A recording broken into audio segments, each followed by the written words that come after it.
rəhm eylə.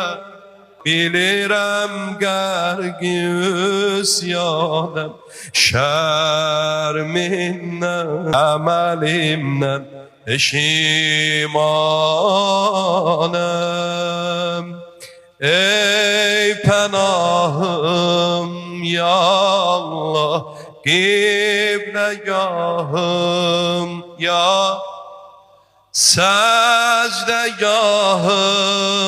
ya Allah, çox günahım ya Allah, səndən özgə ya Allah, yox gümanım.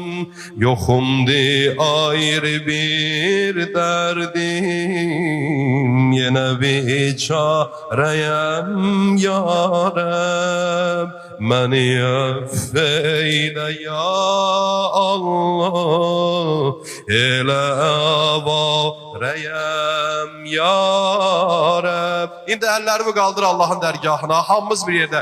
Ya Allah, ya tut əlimdən, əlim boşdur.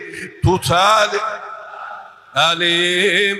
Dünyada tənhayəm, dünyada ürəyim bir sənə xoşdur. Ürəyim bir sənə xoşdur.